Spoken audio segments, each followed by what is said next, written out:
les filles, hein. Ben voilà, je vais essayer de vous faire deviner le nom de l'invité du jour. Souhaitez-moi bonne chance. Natif de la Nouvelle-Calédonie, âgé de 30 ans, j'ai pour passion la musique. Chanteur mais aussi régisseur, j'adore les sushis et je m'appelle Sacha Terra. Qui suis-je?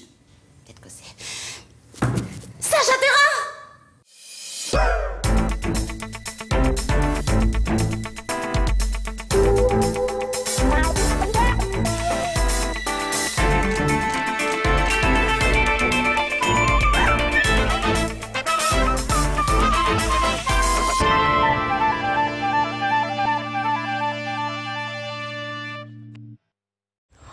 Attends, mais elle est trop forte! Comment elle fait?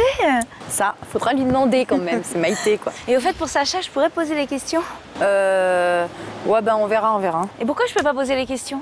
Bah je sais pas moi, c'est compliqué Sam. T'as 2 heures devant toi là? Ouais. Bon bah le truc c'est qu'au début... Ouais, alors au début? Alors, enfin c'est pas au début... Non en fait c'est pas au début, c'est... Si, c'est au commencement. Oui, au commencement, qu'est-ce qu'il faut faire? Alors en fait au commencement, Ouais. tu sais écrire? Ouais, je sais écrire. C'est vrai? Ouais. Ah ouais? Ouais, Tu sais écrire? Ouais, je sais écrire, donc je peux poser les questions alors. Ah c'est dingue. Alors quand tu écris tes questions, ce qui est bien c'est de pouvoir avoir quand même un œil dessus de temps en temps. Et ensuite il faut quand même articuler. Mais oui, mais ça, je j'articule pas, je vois pas. Moi j'articule, hein, je peux articuler. Au sommaire de notre émission, Démêlés nous emmènera, une fois n'est pas coutume, dans un lieu branché pour découvrir de l'art. Coup d'œil sur le web avec ce qui fait le buzz. On ira sur les planches pour les dernières répétitions du spectacle Un fil à la patte, l'agenda du pays. Mais tout de suite, Fabien nous emmène découvrir l'autre talent de l'invité du jour.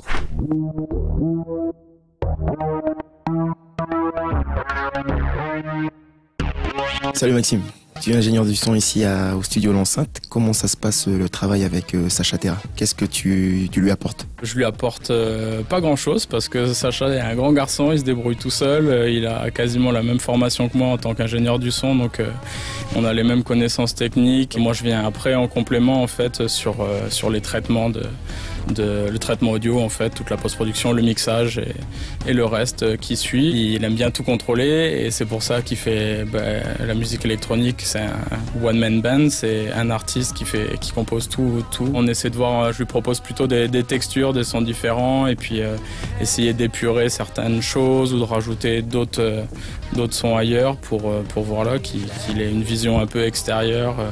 Et puis voilà, des fois ça marche, des fois ça marche pas et puis des fois on fait un peu des deux et puis voilà.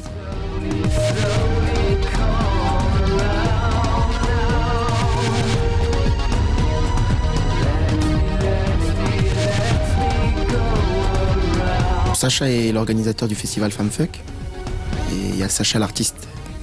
Qu'est-ce que tu peux me dire sur l'artiste? Quand il est super motivé, qu'il a le temps, il écrit des chansons extrêmement rapidement. Donc il a pas mal de morceaux en plus de celui-là, j'en suis sûr, et déjà plein d'autres idées pour plein d'autres projets dans le sac. Donc c'est agréable de travailler avec lui? Super agréable. Avec cette structure, le studio, du coup, c'est un vrai plus pour travailler et puis pouvoir enregistrer, mixer et dans des conditions de travail correctes.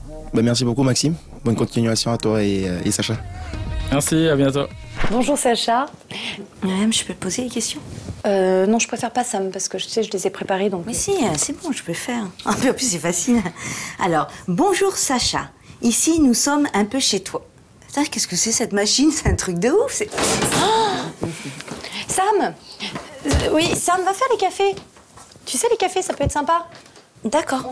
Hein, tout le monde prend un café? Tout le monde prend un café. Merci. Bonjour Sacha. Bonjour Myriam.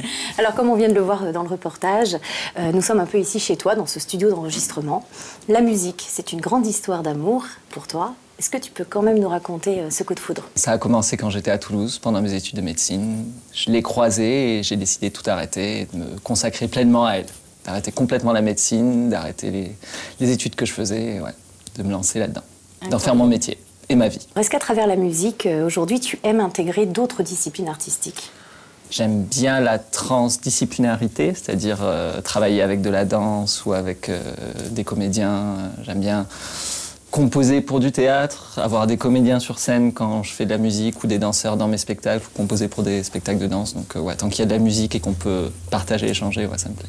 Ok, donc auteur, compositeur, interprète. Tu as enchaîné les concerts à une époque, tu as même sorti un premier album en 2011. Est-ce que tu comptes sortir un deuxième album? Oui, il est enregistré, il a été écrit il y a 3 ans et je le sors la fin d'année ou début d'année prochaine. On est toujours sur de l'électro avec moins de guitare acoustique, même plus du tout, parce que tout est programmé. Donc on reste dans d'électro un peu plus expérimental. Quelles sont tes influences? Alors sur ce second album, il y a toujours du Björk bien sûr, avec pour le côté électronique, le mélange voix, le travail sur la recherche des sons. J'ai été pas mal aussi influencé par le travail de Sushila Raman, qui est venu jouer d'ailleurs au festival Femme Funk, et c'est là que je l'ai vraiment découverte, et du coup sa musique qui est tout dans les métriques décalées et le mélange des influences et des origines aussi m'intéresse beaucoup. Après, il y a beaucoup de Portishead pour les beats un peu destroy et tout ça.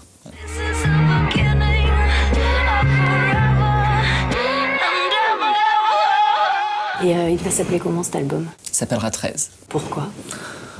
Parce qu'il y a 13 morceaux dessus, mais c'est pas la raison principale, c'est aussi parce que c'est un peu un album en demi-teinte, où je savais pas trop si ce que j'écrivais c'était des choses positives ou négatives.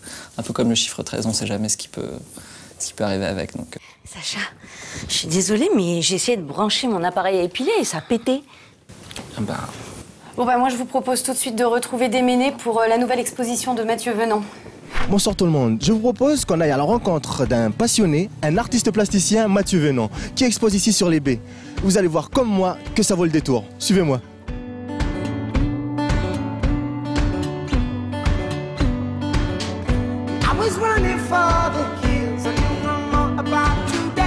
Bonjour Mathieu. Bonjour.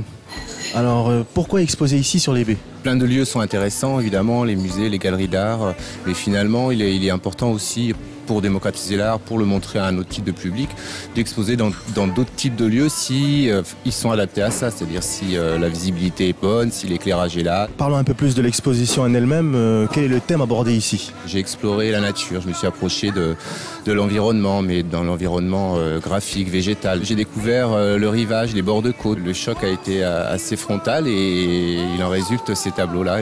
Vous avez essayé de retranscrire ces images que vous avez eues ici sur ces toiles-là? Tout à fait, j'ai tenté de les retranscrire. Après, c'est vrai que pour ces tableaux-là, je pars d'une démarche plutôt abstraite au début. Et finalement, assez rapidement, il me suffit de poser un élément, un homme, une branche, un animal, pour que tout d'un coup devienne finalement un paysage. Quelle a été la technique? Je peins à la fois comme on pourrait peindre à l'aquarelle, c'est-à-dire avec beaucoup d'eau, où je laisse finalement un petit peu le hasard faire les choses. Je projette des couleurs et les rencontres de couleurs se font, se croisent et créent des choses. Mais je peux aussi travailler de manière plus conventionnelle, plus traditionnelle. Est-ce que vous avez des projets? Là, je prépare un travail qui va se faire à Forteremba en novembre. Je vais faire 2 installations dans le cadre d'une exposition de land art, c'est-à-dire de l'art dans la nature. On n'en fait pas beaucoup, mais c'est quelque chose qui me plairait vraiment beaucoup et qu'il faut vraiment développer ici puisque ça s'y prête totalement, quoi. Super spot pour une expo, des œuvres qui vous propulsent dans l'imaginaire. Maintenant, moi, je vous laisse retrouver l'œil du net et je vous dis à la semaine prochaine. On vous parle énormément dans cette rubrique des personnalités qui font vivre la toile. En voici un qui vit en Calédonie, premier jet pour Thomas Morin à suivre. Quand on y pense, on a choisi des endroits un petit peu bizarres pour aller séduire. Par exemple, les boîtes de nuit, ça donne ça. Tu ne vois rien, tu n'entends rien, tu ne comprends rien. Découvrez ce clip 4.0 du groupe français Flox et réalisé par François Paul. À l'heure où tout le monde utilise des écrans tactiles, tout simplement génial.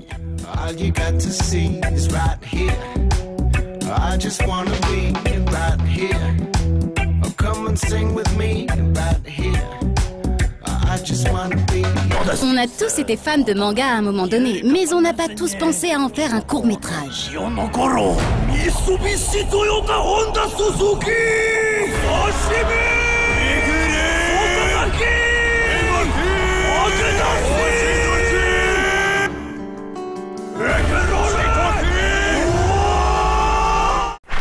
Sacha, cette année, le 19e festival Femme Funk fait peau neuve grâce à une nouvelle équipe, une nouvelle organisation.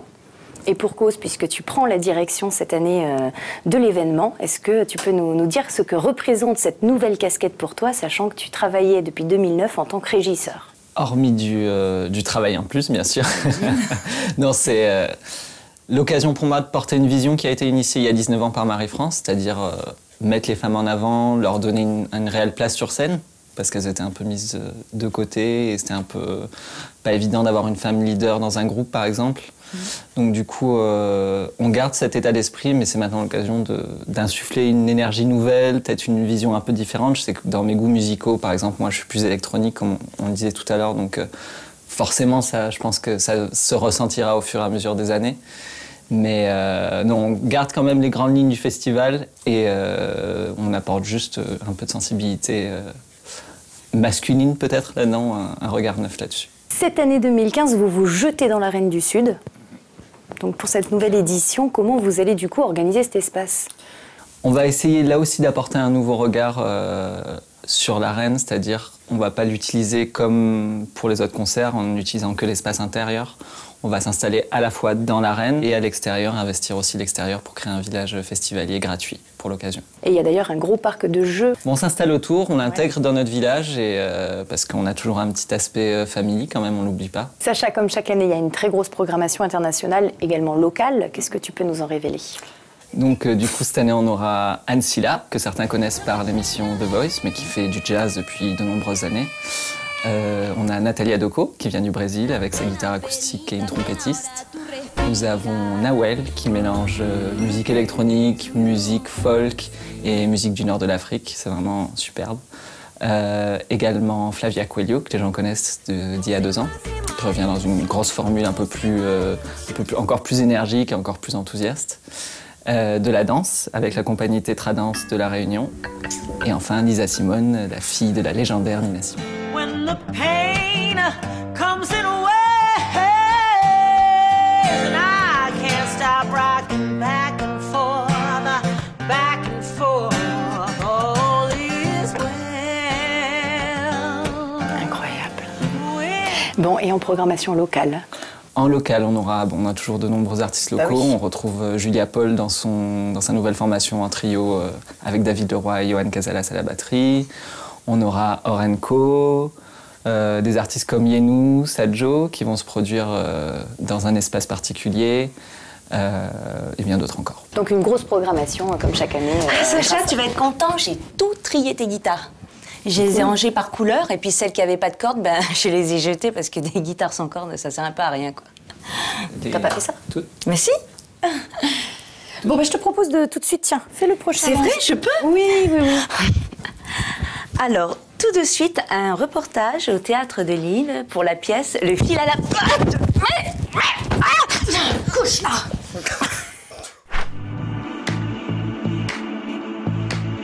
La compagnie Archipel présente au Théâtre de Lille un vaudeville qui vous fera passer un agréable moment. Non mais c'est pas ici, c'est au-dessus. Hein? Monsieur? Comment c'est monsieur? Oui, c'est moi. Ah bah monsieur, 10h du matin, on a son de contrat, on va rentrer. Fichez-moi la paix. Hein. Un fil à la patte de Georges Feydeau, donc pour resituer un peu le contexte, on est dans les années 1890. Ça se passe à Paris? Ça se passe à Paris, dans la bourgeoisie. C'est l'histoire d'une chanteuse de café-concert qui s'appelle Lucette, qui en fait a une relation avec un homme qui s'appelle Monsieur de Bois-d'Anguin. Non, en fait, c'est plutôt l'histoire de Bois-d'Anguin. Non, c'est l'histoire de Lucette Gauthier. Bah non, excuse-moi, quand même. C'est un peu l'histoire des deux, en fait. Bon, et en fait, Monsieur de Bois-d'Anguin vient annoncer à Lucette Gauthier qu'il la quitte. Non, c'est moi. Toi? Vous? Oui, moi. Alors, c'est une pièce qui date de la fin du 19e, mais on retrouve une actualité, bon, aussi dans des situations qui sont intemporelles. Donc non, on colle au texte original et une écriture qui est suffisamment dynamique et qu'on peut tout à fait bien comprendre aujourd'hui, avec un langage un peu châtié, mais qui fait pas de mal aussi de temps en temps, et c'est agréable. Puis c'est une pièce qui est très rapide et qui est vraiment millimétrée, donc s'il n'y a pas cette cohésion et ce ciment vraiment qui nous emporte tous d'un même élan, ça fonctionne pas, quoi. Donc il faut que ça... Il faut qu'on s'écoute, ouais, bien sûr. Et ça aide énormément d'être un groupe qui s'entend bien, qui se régale, qui s'éclate. C'est prendre plaisir, en fait, de jouer. Prendre plaisir pour pouvoir en offrir au public. Venez nombreux. On va se marrer. Un fil à la patte, c'est au Théâtre de Lille les 25, 26 et 27 septembre. Pour cette 19e édition du Festival Femme Funk, changement de lieu. changement d'équipe, des propositions inédites comme la danse, tu nous en as parlé tout à l'heure, et puis également le cercle. Qu'est-ce que c'est? Le cercle, c'est une création qu'on accueille cette année, qui se fait en ce moment au Doc Socioculturel de Païta, avec Kamel Zekri, 4 chanteuses locales, un percussionniste. On a également la femme de Kamel Zekri qui y participe, Dominique Chevauché, et peut-être des participations d'autres artistes, mais ça, on garde la surprise. D'accord, donc en fait, c'est différents artistes qui vont se retrouver sur une scène et qui vont jouer ensemble? En gros, oui, c'est ça. Ils se retrouvent sur une scène qui est en fait un peu éclatée, qui est éclatée en 8 petites scènes qui sont disposées tout autour du public, qui est assis au milieu, assis en tailleur, avec le son qui lui vient de tout autour, et qui expérimente et qui vit l'expérience du cercle et du son qui voyage autour de lui, et des gens qui chantent et qui jouent de la musique autour de lui. Si on a envie de participer à ce festival, pas en tant que musicien, mais en tant que spectateur, à qui s'adresse-t-on, où va-t-on et quelles sont les formules que vous proposez cette année? Le plus simple, c'est d'aller directement sur Internet, sur le site du festival, festivalfemmefunk.com. Du coup, on propose plusieurs formules. On a soit les tickets à la journée, comme d'habitude, soit des passes 2 jours, soit des passes 3 jours. Donc un festival Femme Funk qui reste encore cette année très familial. Complètement, vu que le dimanche, on garde une programmation orientée family et un village gratuit qui ouvre dès midi, avec ouverture des scènes payantes à partir de 15h. Parfait.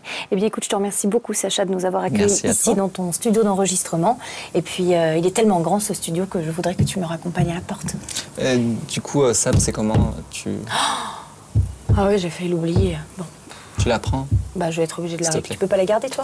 Non, on peut plus. Non, mais c'est pas grave, Bah, on va lui ouvrir. C'est parti. Le Conservatoire de musique et de danse de Nouvelle-Calédonie vous attend demain et après-demain au Conservatoire pour le concert Chant du Destin. Yvan Taillandier expose à la galerie Artebello une exposition haute en couleurs jusqu'au 29 septembre. Le spectacle musical Booking par la compagnie Mado, c'est les 26 et 27 septembre au Centre d'Art. L'exposition Coutume Kanak de Sébastien Lebègue continue de nous émerveiller au Centre culturel de Vaud et à Coné au Centre culturel Pomémie. Avant-dernière soirée Sunset Slam le 25 septembre sur les baies. L'occasion de passer une excellente soirée et de se qualifier pour la finale. Les Frenchy Reggae Party continuent avec la venue de Naaman et Fat Babs les 24 et 25 dans un coin de la BD et le 26 à la Néa à Coné. Toujours sur les baies, Tevita, que vous avez découvert dans 9 semaines et un jour en 2006, revient avec un concert survolté. Le 26 septembre, route de Lansvata, un concert exceptionnel de Sébastien et les Sans-Papiers. Du nouveau à découvrir absolument. Enfin, n'oubliez pas lundi 28 sur la baie de la Moselle, soirée délice culture dans l'ambiance unique d'un cabaret d'époque. Oh là là, j'y crois pas les filles, j'ai gagné! C'est la première fois que je gagne un jeu télévisé! Et j'ai deviné d'un seul coup. Sinon, ça s'est bien passé? Non mais tout s'est bien passé, Maïté, c'est cool. Le truc, c'est qu'il y a juste eu un petit peu de casse et je t'envoie la facture par Poca Sauvage en express au QG, voilà. Ah ouais? Mais c'est la dernière fois que je vous aide. La prochaine fois, vous allez vous débrouiller toute seule et vous serez bien embêtée. Si seulement ça pouvait être vrai. Mais elle a cassé quoi? Local équipé pour réaliser des enregistrements sonores, notamment musicaux. Un studio d'enregistrement! Gagné. Voilà. Qui va donc intégrer ces groupes internationaux? Tu veux dire, qu'est-ce que tu voulais? C'était quoi la question? Bon, comme chaque année, il y a une grosse programmation internationale et locale. Là, vous êtes pas cool, hein. Elle était très bien, ma question. Puis celle qui avait pas de fil, tu vois, j'ai jeté. Attends, j'arrive plus à parler. J'ai une phrase à dire.